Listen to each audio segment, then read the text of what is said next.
আজানের সময় আকাশের দিকে তাকিয়ে একটি দোয়া পড়েন, আপনার সব দোয়া কবুল হবে। আল্লাহর কসম করে বলছি, আল্লাহর কসম করে বলছি, পরীক্ষিত আমল এগুলো শেয়ার করে দিবা। তুমি আমল না করেও সওয়াব পাবা তোমার একটা শেয়ারে।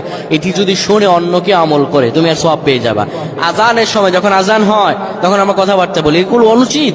আপনি আজানের সময় আকাশের দিকে তাকিয়ে একটি দোয়া পড়বেন। এই দোয়াটি আমরা অনেকেই পাই। এখন বলবেন হুজুর কমন পড়ে গেছে দোয়া।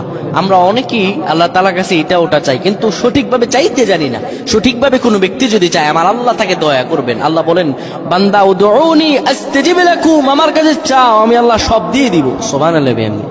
যখন আপনার আজান হয়, আজানের সময় আপনি আসমানের দিকে তাকান, তাকিয়ে আপনি বলুন, পড়তে থাকেন, আল্লাহুম্মা আনতা রাব্বি লা ইলাহা ইল্লা আনতা খলাকতানি ওয়া আনা আবদুকা ওয়া আনা আলা আহদিকা ওয়া ওয়া'দিকা মাসতাতা'তু আউযু বিকা মিন শাররি মা সানা'তু আবু'ু লাকা বিনি'মাতিকা আলাইয়া ওয়া আবু'ু বিযানবি